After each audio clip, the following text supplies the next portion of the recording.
Hi friends, வணக்கம். Sunday ஸ்பெஷலாக எங்கள் வீட்டில் என்ன செஞ்சோம் அப்படின்னு பார்த்தீங்கன்னா, பரோட்டா வித் காடை கிரேவி. ஏன்னா இந்த மாதிரி பரோட்டா, சப்பாத்தி, தோசை இந்த மாதிரி ஐட்டத்துக்கே பொதுவாக நான்வெஜ் வச்சு சாப்பிட்டா ரொம்ப நல்லாயிருக்கும் அதோட காம்பினேஷன். அதனால் சரி காடை கிரேவி செஞ்சோம். அதனால் சரி பரோட்டா ட்ரை பண்ணலாம் அப்படின்னு சொல்லிட்டு வச்சோம். ஏன்னா பரோட்டா மைதா மாவில் செய்கிறதால அது உடம்புக்கு அன்ஹெல்த்தி. சரி என்றைக்காவது ஒரு நாள் சாப்பிட்றது தப்பு இல்லை, அதனால தான் செஞ்சோம். அதுக்கு நான் எவ்வளோ ஒரு மாவு எடுத்துக்கிட்டேன் அப்படின்னு பார்த்தீங்கன்னா, 1/4 கிலோ அளவுக்கு மைதா மாவு எடுத்துருக்கேன். இதில் நம்ம எக் ஊற்றியும் செய்யலாம். முட்டை போட்டு செஞ்சால் இன்னும் நல்லா ப்ளஃபியாக வரும். பட் நான் போடலை, வெறும் மாவு மட்டும் உப்பு தண்ணி போட்டு நல்லா பிசைஞ்சிக்கிட்டேன். ஏன் கிரேவிக்கு முன்னாடியே மாவு நல்லா பிசைஞ்சு வச்சுக்கிட்டேன். ஏன்னா அது நல்லா ஊறணும். அதனால் அதுக்கு முன்னாடியே ஃபஸ்ட்டு என்ன பண்ணிக்கிட்டேன் அப்படின்னு பார்த்தீங்கன்னா, மாவை நல்லா பிசைஞ்சிக்கிட்டு லாஸ்ட்டாக அப்புறம் கொஞ்சம் கொஞ்சமாக எண்ணெய், அதுக்கு எண்ணெய் தான் மெயினாக அதிகமாக போடுவாங்க. ஸோ அந்த எண்ணெயை நிறையா ஊற்றி கொஞ்சம் அப்படியே பிசைஞ்சிக்கிட்டே இருந்தேன். அது மைதான்றதெல்லாம் அப்படியே கையில் ஒட்டிக்கிட்டே இருந்துச்சு. ஸோ அதனால தான் சாப்பிட வேணான்னு சொல்கிறாங்கன்னு நினைக்கிறேன். ஏன்னா நம்ம அந்த பசைக்கெலாம் மைதா தானே யூஸ் பண்ணுறோம், அதனால தான். ஸோ அதனால் அதிகமாக எடுத்துக்காதீங்க. எப்போயாச்சும் தோணுச்சுன்னா, சாப்பிட்ணுன்னு ஆசையாக இருந்துச்சுன்னா சாப்பிட்லாம் 1, 2. சரி, ஓகே. நெக்ஸ்ட்டு மாவு நல்லா பிசைஞ்சிட்டேன். அடுத்து காடை கிரேவிக்கு என்னென்ன நான் ரெடி பண்ணியிருக்கேன் அப்படின்னு பார்த்தீங்கன்னா, எங்கள் வீட்டில் பொதுவாகவே நான்வெஜ் அப்படின்னாலே எல்லாமே கொஞ்சம் பேஸ்ட் பண்ணி தான் செய்வோம், அரைச்சி தான் செய்வோம். அது எங்கள் வீட்டிலோட வழக்கம் அப்படி. அது ஏன்னா கொஞ்சம் டேஸ்ட்டாகவும் இருக்கும், எங்களுக்கு கொஞ்சம் கிரேவி கிடைக்கும் அப்படின்றதால எப்பவுமே நாங்கள் அதை அரைச்சி தான் செய்வோம். ஸோ அதனால் வெங்காயம், தக்காளி இதெல்லாம் அரைச்சிக்கிட்டேன். நெக்ஸ்ட்டு எப்பவும் போல் இஞ்சி, பூண்டு, பச்சை மிளகாய், நெக்ஸ்ட்டு பார்த்திங்கன்னா கருவேப்பிலை, கொத்தமல்லி, புதினா இது எல்லாமே சேர்த்து ஒரே பேஸ்ட்டாக அரைச்சிக்கிட்டேன். அடுத்து ஒரு மசாலா எல்லாம் தனித்தனியாக எடுத்து வச்சுக்கிட்டேன். மல்லித்தூள், கரம் மசாலா, சிக்கன் மசாலா இது மாதிரி எடுத்துக்கிட்டேன். நெக்ஸ்ட்டு என்ன அப்படின்னு பார்த்தீங்கன்னா, ஆஸ் யூஷுவல் சிக்கன் எப்படி செஞ்சோன்னா அதே மாடல் தான்.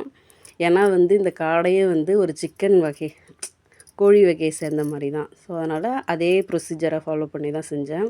ஃபஸ்ட்டு எண்ணெயை ஊற்றி இந்த பட்டை, லவங்கம் இதெல்லாம் இருக்குது இல்லையா, அதெல்லாம் போட்டால் அதெல்லாம் நல்லா ஃப்ளேவர் கொடுக்கும், ஒரு நல்ல வாசனையை கொடுக்கும் குழம்புக்கு. ஸோ அதனால் அதெல்லாம் போட்டு நெக்ஸ்ட்டு வெங்காயம், அதை அரைச்சி வச்ச வெங்காயத்தை போட்டு நல்லா கொஞ்சம் ப்ரௌன் கலரில் வர வரைக்கும் அதை நல்லா வதக்கிட்டு, நெக்ஸ்ட்டு அரைச்சி வச்ச தக்காளி அதையும் போட்டு, நெக்ஸ்ட்டு அந்த சொன்னோம் இல்லையா அந்த பேஸ்ட்டு, பச்சை மிளகாய், இஞ்சி, பூண்டு, கொத்தமல்லி, புதினா இதெல்லாம், கருவேப்பிலை இதெல்லாம் அரைச்ச பேஸ்ட்டை போட்டு நல்லா கிளறிக்கிட்டே இருந்து அது நல்லா இந்த பச்சை வாசனை போகிறதுக்கு நல்ல ஒரு ஃப்ளேவர் கிடைக்கும், வாசனை. நாங்கள் 4 காடை வாங்கியிருந்தோம். காடை கொஞ்சம் சின்ன சின்னதாக தான் இருக்கும், பட் அதோடய டேஸ்ட்டு நல்லாயிருக்கும். நெக்ஸ்ட்டு காடையோட பயன்கள் அப்படின்னு பார்த்திங்கன்னா, மற்ற நான்வெஜ்ஜை விட இது ரொம்ப இதில் கொலஸ்ட்ரால் ரொம்ப கம்மியாக இருக்குது.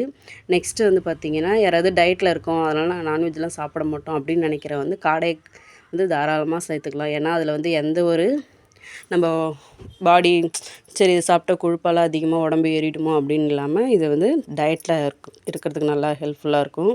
நெக்ஸ்ட்டு அதோடு மட்டும் இல்லாமல் மீனுக்கு ஒரு இணையான ஒரு நான்வெஜ் எதுன்னு பார்த்திங்கன்னா காடை. ஏன்னா மீனில் பொதுவாக சொல்லுவாங்க ஒமேகா 3 இருக்குது, அது உடம்புக்கு ரொம்ப நல்லது அப்படின்னு சொல்லிட்டு சொல்லுவாங்களே. ஸோ அந்த ஒமேகா 3 கொழுப்பு அமிலம் நம்மளோட இந்த காடையிலே ப்ரெசென்ட் ஆகிருக்கு.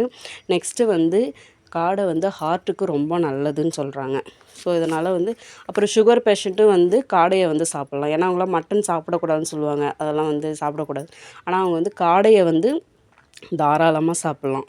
ஏன்னா அதில் எந்த ஒரு இதுவுமே கிடையாது. காடை ரொம்ப குட் நான்வெஜ். நாங்களே முதல்ல அது சாப்பிட மாட்டோம், பட் அதோட பயன், அதோட என்னென்ன இது அப்படின்னு தெரிஞ்சதுக்கப்புறமா பொதுவாக இப்போ எங்கள் வீட்டில் அடிக்கடி எடுக்கிறது காடை தான் எடுக்கிறோம். மீதி நான்வெஜ்ஜை கூட அந்தளவுக்கு எடுக்கிறதில்ல. ஸோ அதே இப்போ எடுக்க ஆரம்பிச்சிட்டோம். அதோட டேஸ்ட்டுமே நல்லாயிருக்கும். ஸோ அதனால் காடையை நாங்கள் சாப்பிட ஆரம்பிச்சிட்டோம். ஸோ எங்களோட ஃபைனல் டிஷ் பார்த்திங்கன்னா இதுதான். ஃபைனல் டிஷ் இதுதான்.